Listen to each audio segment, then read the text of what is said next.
Hi guys, welcome back to our channel. दोस्तों, आज हम एक ऐसी मूवी देखने वाले हैं जो किसी रिलीजन के ऊपर नहीं है। ये सिर्फ अंधविश्वास की सच्ची कहानी है। ये बहुत ही सेंसिटिव कहानी है। ये कहानी एक महाराज की है।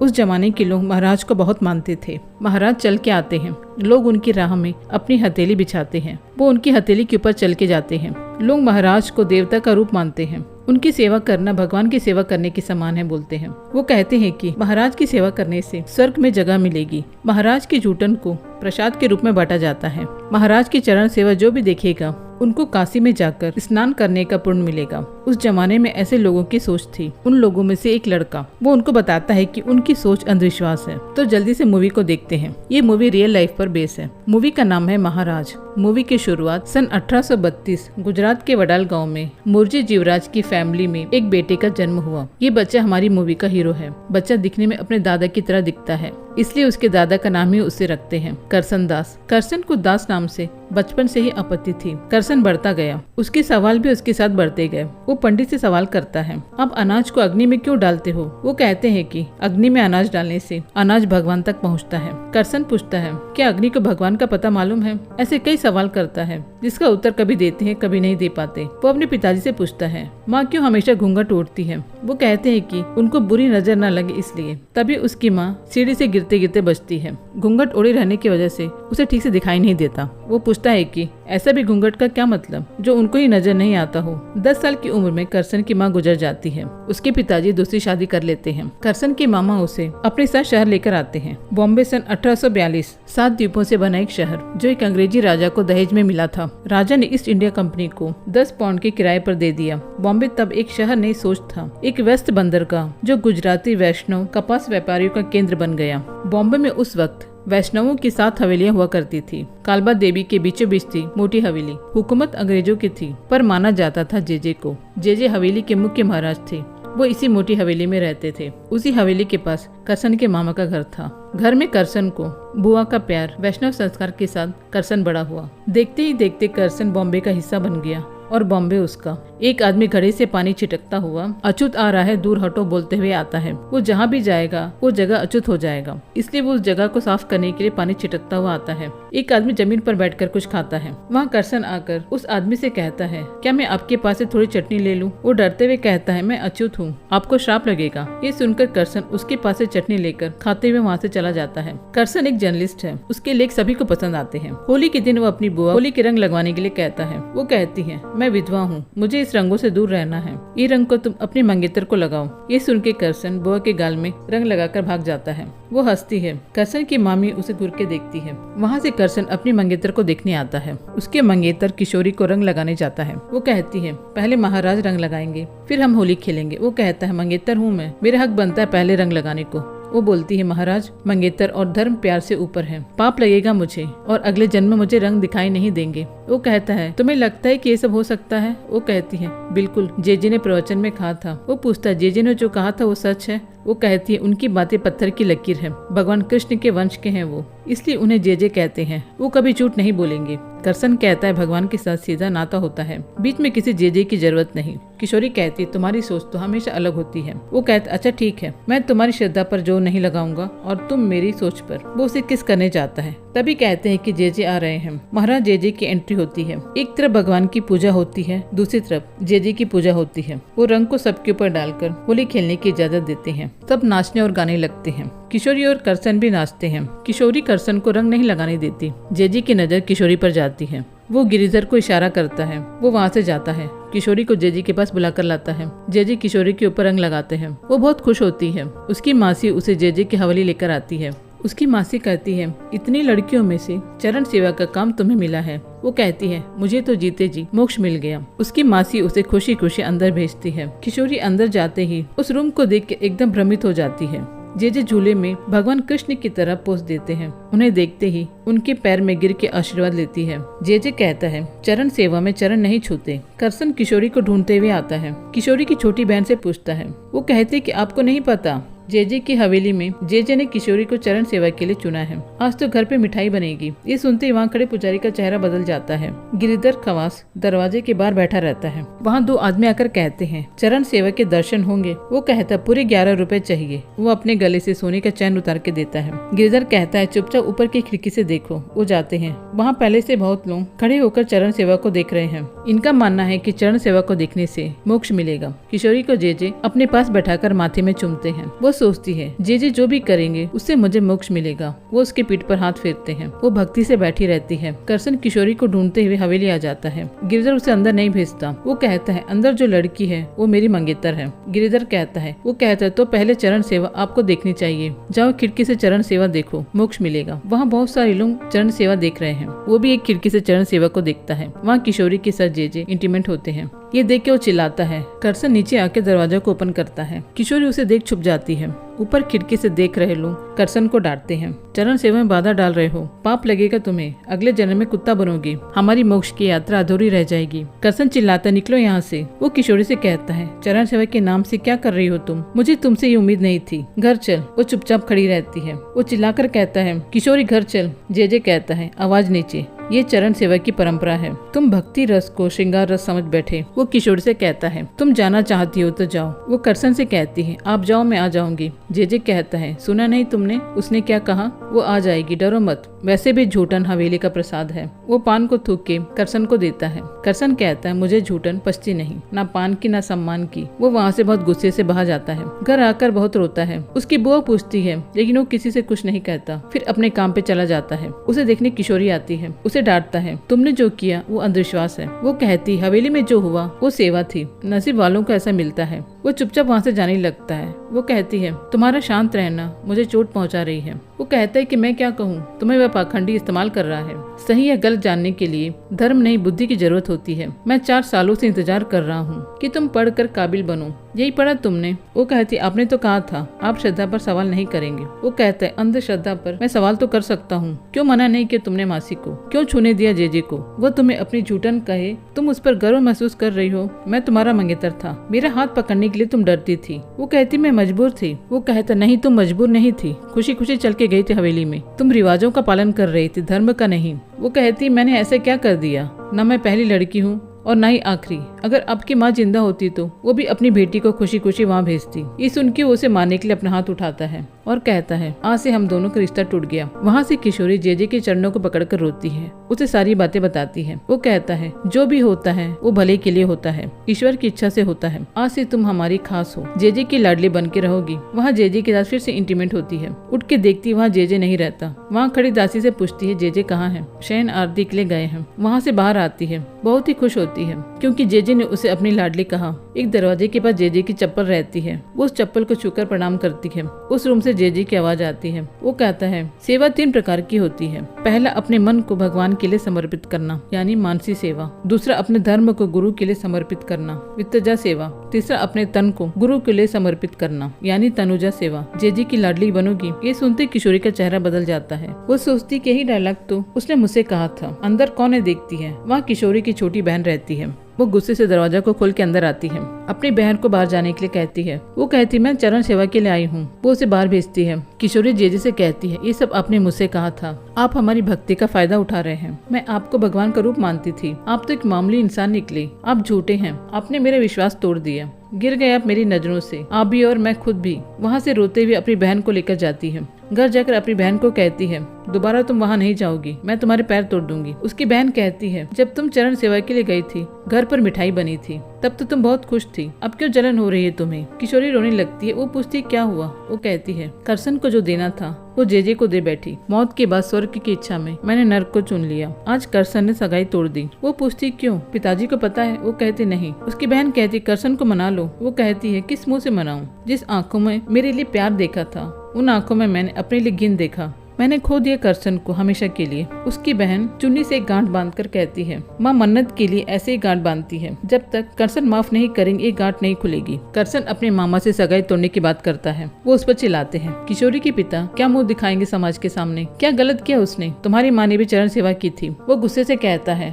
आपको खुशी नहीं बल्कि शर्म आनी चाहिए। वो कहते मुझे शर्म आनी चाहिए, तुम्हें शर्म आनी चाहिए, तुम हमारी भक्ति को अंधविश्वास कर रहे हो, विधवा का पुण्य विवाह करने को कह रहे हो। करसन कहता है विधवा का दूसरा विवाह करने में क्या शर्म की बात है। आप लोग कुंवारी लड़की और अपनी पत्नी को महाराज के चरण सेवा के लिए भेजते हैं, वो शर्म की बात नहीं है। ये सुनते उसके मामों से एक थप्पड़ मारते हैं। तुरंत उसकी बुआ कहती है तुम यहाँ से बाहर चले जाओ, यहाँ मत रहो। बुआ की बातों से उसका दिल टूट जाता है। वो वहाँ से अपना सामान लेके निकल जाता है। ऑफिस के बाहर सीढ़ी पर सोया रहता है। दो आदमी वहाँ पर आते हैं, उसे देखकर कहते हैं इतना बड़ा लेखक आज रोड पर सो रहा है। एक आदमी कहता है इतना बड़ा लेखक है इसलिए तो रोड पर सो रहा है। करसन उन्हें उठ के देखता है, उनसे कहता है कि मेरे सोच विचारों के लिए मेरे घर में ही मेरे लिए जगह नहीं, मेरे लायक कोई जगह है। वो कहते क्यों नहीं, चलो हमारे साथ। जेजे को रानी लेप लगाकर पूछती है कौन है ये करसन। सारी जगह उसकी चर्चा चल रही है। जेजे कहता है कि वो एक अंधविश्वासी है। तभी बाहर से आवाज आती है। जेजे पूछता है कि क्या हुआ। गिरधर वहाँ आकर कहता है कि आप द्वारका यात्रा गए थे, वहाँ पे जिस लड़की ने आपकी चरण सेवा की थी वो अब गर्भवती हो गई है। ये सुनते ही रानी हैरान हो जाती है। जेजे उनको देखने आता है। वहाँ एक आदमी अपनी बहन लीलावती को लेकर आया है। वो जेजे से कहता है कि आपके कारण मेरी बहन गर्भवती हो गई है,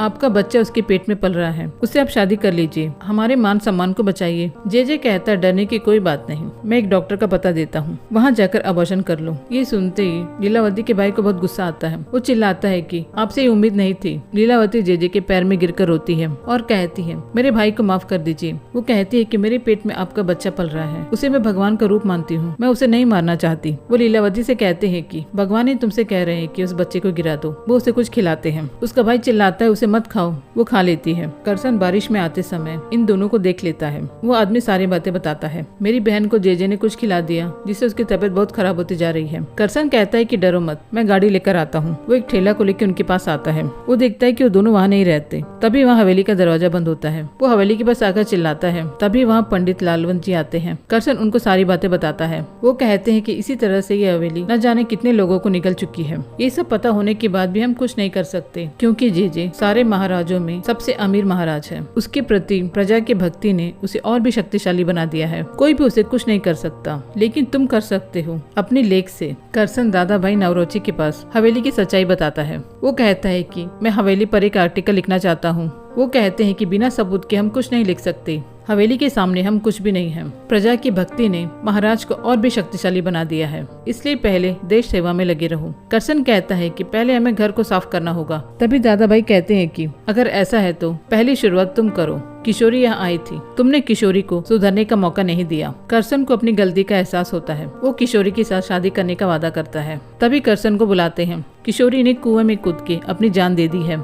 ये देखकर करसन को बहुत गुस्सा आता है। किशोरी की बहन आकर करसन को एक चिट्ठी देती है। उसमें लिखा रहता है उसकी मौत को लड़ाई का कारण जरूर बनाना और जेजे का असली चेहरा बाहर लेकर आना। करसन हवेली में हो रहे करतूतों को आर्टिकल लिखकर पब्लिश करना चाहता है। दादा भाई कहते हैं कि इसे हम नहीं छाप सकते। तभी करसन कहता है कि यही वक्त है मेरी नई पत्रिका निकालने का। उसके दोस्त उसका सपोर्ट करते हैं। करसन दास सत्य प्रकाश नाम से अपना नया प्रेस खोलता है। पहले ही दिन जेजे की असलियत को अपने प्रेस में छापता है। रात के वक्त करसन पत्रिका को बाहर भेजता है, लेकिन रास्ते में जेजे के आदमी आकर सारी पत्रिका को उठा के लेके जेजे को देते हैं। जेजे के सामने सारे पेपर को जला देते हैं ताकि किसी के पास भी ये अखबार ना पहुंचे। जेजे कहता है कि आज दर्शन के लिए हवेली के द्वार नहीं खुलेंगे। तभी पंडित लालवन जी कहते हैं कि भक्त आपका दर्शन किए बगैर खाना नहीं खाते। जेजे कहता है कि भक्तों की भूख ही करसन को मुझसे क्षमा मांगने के लिए मजबूर करेगी। जब तक करसन हाथ जोड़ के क्षमा नहीं मांगेगा हवेली के द्वार नहीं खुलेंगे। हवेली के बाहर नोटिस लिखकर द्वार को बंद कर देते हैं। हवेली के सामने बहुत भीड़ जम जाती है। सब चिल्लाकर कहते हैं करसन को माफी मांगने के लिए। तभी करसन अपने दोस्तों के साथ भगवान की फोटो लेकर पेड़ के पास रखता है। सब लोग करसन पर चिल्लाते हैं। वो कहता है अच्छा ठीक है, आप लोग कह रहे हैं तो मैं माफी मांग लेता हूँ, लेकिन इसके बाद कुछ भी होगा तो हवेली का द्वार फिर से बंद हो जाएगा। करसन कहता है कि मैं माफी नहीं मांगूंगा। अगर हमने आज माफी मांग ली तो बार बार हवेली के दरवाजा बंद करके हमें ब्लैकमेल करते रहेंगे। हम लोग अपनी भूख का फायदा जेजे को उठाने नहीं दे सकते। जेजे को मुझसे तकलीफ है तो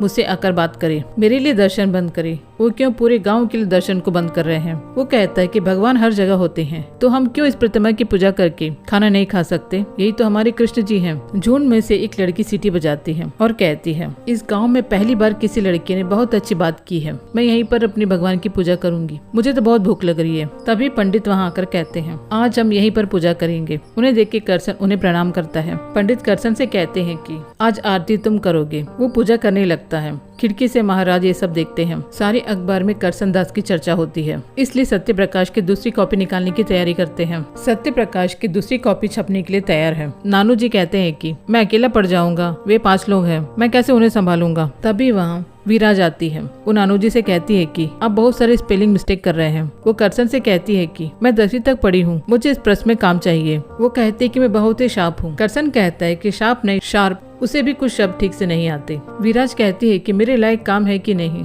करसन कहता है काम है, लेकिन तनख्वाह नहीं मिलेगी। वो कहते हैं कि ठीक है। नानू जी कहते हैं कि मेरा काम मुझसे मत छीन लीजिए। वो नानू जी से कहती है कि हटिए नानू जी, आपको तो तनख्वाह सहित काम मिल रही है, मुझे तो सिर्फ काम ही मिल रही है। वो वहीं पर खड़े रहते हैं। वो कहती है कि हटिए नानू जी, टाइम नहीं है। वहाँ से करसन आवाज देता है, टाइम नहीं, टाइम। वो नानू से कहती है कि इन्हें दूसरा कोई काम नहीं है क्या, मेरी गलतियां ही निकाल रहे हैं। जेजे से गिरधर कहता है कि हवेली का द्वार हमने अभी तक नहीं खोला, लेकिन भगवान की पूजा पेड़ के नीचे हो रही है। अगर ऐसे ही चलेगा तो हमारे पास भक्तों की कमी हो जाएगी, कुछ करना पड़ेगा। जेजे करसन के पिताजी को बुलाते हैं। वो उनसे कहता है कि अगर तुम्हारे बेटे ने मुझसे आकर माफी नहीं मांगी तो उसका अंजाम बहुत बुरा होगा। वो वहाँ से सीधा करसन के पास आते हैं। वो एक पेपर को देकर कहते हैं कि इसमें जो लिखा है वो अपने प्रेस में छपा दो। उस पेपर में लिखा रहता है कि हम दोनों के बीच कोई भी संबंध नहीं है। मेरे मरने के बाद भी तुम मुझे देखने मत आना। तुम्हारी लेख से मेरा और मेरे परिवार का कोई संबंध नहीं। करसन उन्हें देख के कहता है कि लिखाई आपकी है, लेकिन वाक्य जेजे का है। वो कहते हैं कि हम लोग तुम्हें घर से बाहर निकाले हैं और कुछ दिनों में समाज भी तुम्हें निकाल देगी। वो अपने पिताजी से कहता है कि मैं आपकी इच्छा का पालन करूंगा। वो गुस्से से वहाँ से चले जाते हैं। वो उदास खड़ा रहता है। वहाँ वीरा जाके कहती है कि मुझे आपसे एक जरूरी बात करना है, मैं आपसे प्यार करती हूँ और शादी करना चाहती हूँ। वो कहता है कि नहीं, मेरे बारे में तुमको क्या मालूम है। वो कहती है मुझे आपके बारे में सब मालूम है। किशोरी के साथ तुम्हारी सगाई हुई थी, उसके बाद सगाई टूट गई, किशोरी भी मर गई। आपके बारे में मैंने अपने पिताजी से कहा तो उन्होंने मुझे एक थप्पड़ मारा। मैं वहाँ से सीधा आपके पास आ गई। अब बताओ कि आप मुझे स्वीकार करेंगे। वो कहता है कि नहीं। वो पूछी क्या कारण है, बताओ। मैं अपने लक्ष्य से बाहर नहीं आना चाहता, लेकिन तुम में वो सब गुण हैं जो मुझे अपने लक्ष्य से बाहर लेकर आए, इसलिए मैं तुमसे दूर रहना चाहता हूँ। वो कहती ये मेरी तारीफ कर रहे हैं कि बुराई। वो करसन दास से कहती है कि मैं आपका इंतजार करूंगी। सत्य प्रकाश की पहली और दूसरी कॉपी तैयार हो जाती है, लोगों तक पहुँचाने के लिए भेजी जाती है। फिर से जेजी के गुंडे गाड़ी को रोककर गाड़ी की तलाशी करते हैं, लेकिन उन्हें वहाँ पर गेहूं की बोरी मिलती है, अखबार नहीं। दूसरी तरफ अखबार को लोगों तक पहुँचाने का प्रबंध कर लेते हैं।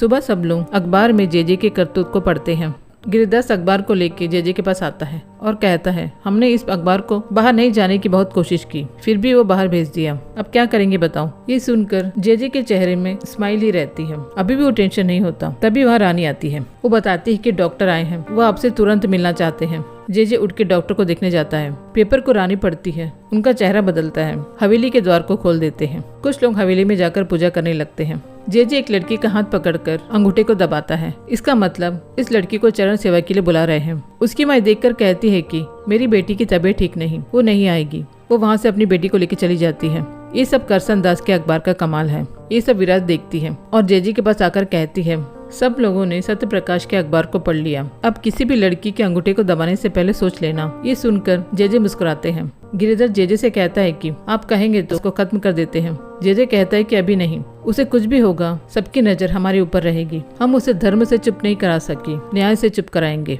वो वकील को बुलाकर करसन दास के ऊपर केस डालते हैं। जेजे का वकील करसन दास के ऊपर 50,000 का मानहानि का दावा करता है। करसन दास कहता है कि मेरे पास 50,000 क्या 500 रुपए भी नहीं है, मेरे पास देने के लिए कुछ नहीं। अगर जेल जाऊंगा तो जेजे के पाखंड को दुनिया के सामने जरूर लेकर आऊंगा। तभी जयपाल सेठ कुछ लोगों को वहाँ पर लेकर आते हैं। ये लोग जेजे के खिलाफ गवाही देने के लिए तैयार है। वे लोग बताते हैं कि जेजे का आदेश था कि नई दुल्हन को पहले उनके पास भेजा जाए। कई लोग जेजे के बच्चे को पाल रहे हैं, ऐसे कई लोग जेजे के अन्याय को सहन कर रहे हैं, इसलिए हम सब लोग कोर्ट में गवाही देंगे। जेजे को देखने करसन दास आता है। उसे देख के जेजे खुश हो जाता है। वो सोचता है कि करसन उसे माफी मांगने के लिए आ रहा है। गिरिधर करसन दास से कहता है कि जाओ जाकर जेजे के पैरों को प्रणाम करो, वो तुम्हें माफ कर देंगे। करसन दास गिरधर के हाथ से पानी को लेकर पंडित के पैर को धोते हैं और टीका लगाते हैं।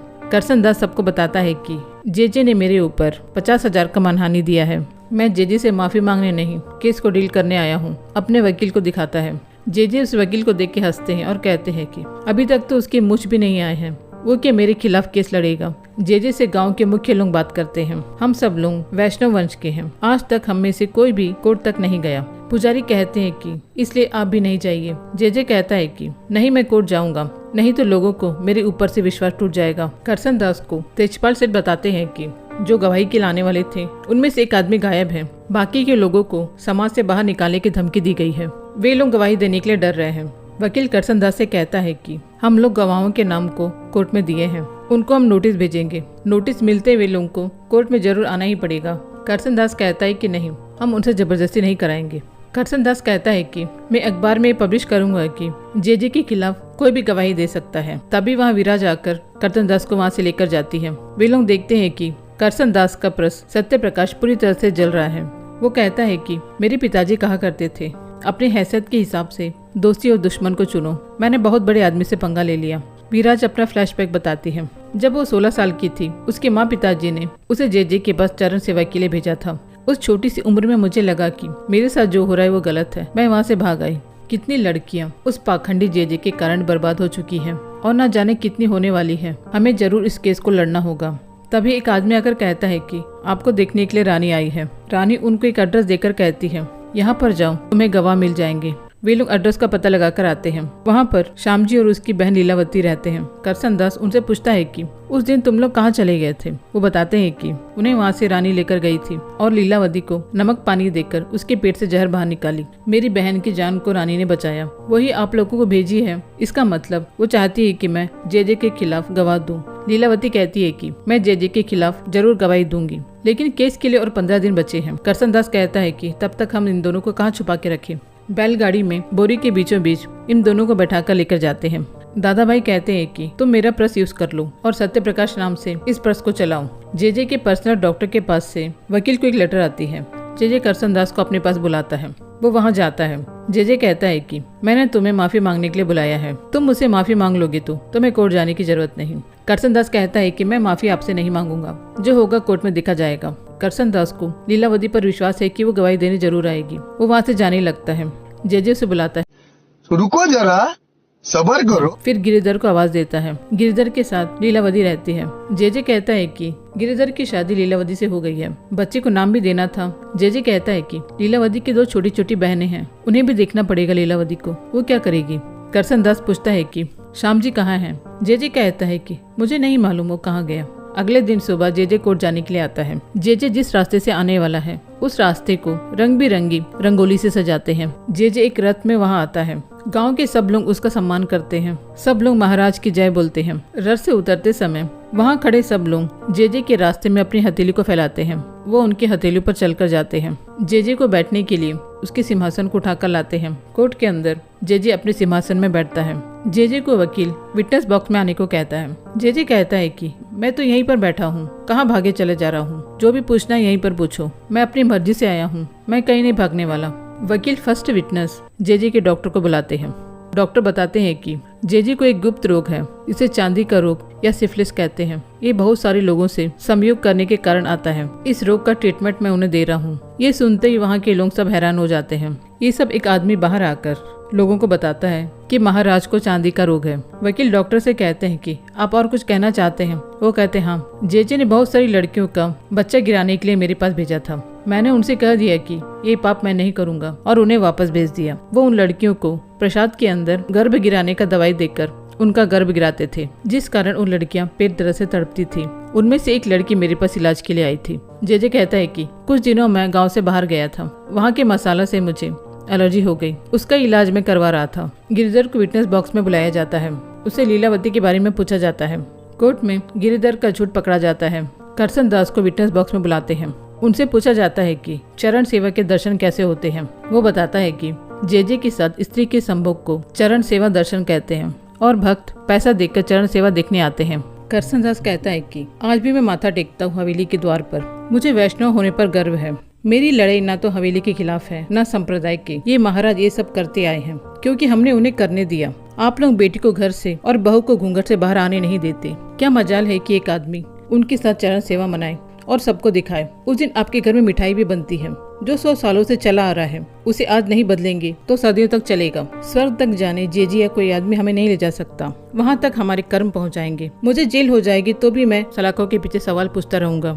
रणभूमि बदलेगी, मेरा युद्ध नहीं। जिसे मेरा साथ देना वो दे, वरना मैं अकेला ही ठीक हूँ। कुछ देर सब चुपचाप बैठे रहते हैं। ये देख जेजे खुश होकर खड़ा होता है। तभी एक आवाज आती है, मैं साथ दूंगी। सब मुड़ के देखते हैं। वहाँ करसन की बुआ, वो कहती है, जेजे के खिलाफ मैं गवाही दूंगी। फिर एक एक औरतें खड़े होकर कहती है, गवाही हम देंगे। 7 दिनों में 32 लोगों की गवाही लेते हैं। महिलाएं निडर होकर अपने लिए बोलती हैं। पुरुष अपनी पत्नी, बेटी और बहन के लिए बोलते हैं। महाराज की मानहानि करसन दास के कारण नहीं, उन्हीं के कारण हुई, उनके बर्ताव के कारण हुई। 22 अप्रैल सन 1862 को करसन दास मुलजी को इल्जाम से बरी किया गया। महाराज अदालत से बाहर आते हैं और अपना पैर जमीन पर रखते हैं। कोई भी अपनी हथेली वहाँ नहीं रखता। इस केस के बाद चरण सेवा बंद हो गई। आज हम जिस समाज में रह रहे हैं वो करसन दास मुलजी जैसे महान सुधारकों की देन है, जो सिखा गए कि ईश्वर तक पहुँचने के लिए किसी माध्यम की आवश्यकता नहीं। धर्म भगवान बनने का नहीं, अच्छा इंसान बनने का माध्यम है। किशोरी की बहन अपनी चुन्नट से गार्ड को खोलती है। इसी के साथ सच्ची घटना पर आधारित ये मूवी खत्म होती है। आप लोगों को मूवी कैसे लगी हमें कमेंट में बताइए। पसंद आई हो तो चैनल को सब्सक्राइब कर लीजिए और लाइक करना न भूलिए। अपना ध्यान रखिए और अपनों को खुशी दीजिए। फिर मिलेंगे अगली मूवी के साथ। तब तक हमारे सब्सक्राइबर और व्यूवर्स को बहुत सारा प्यार।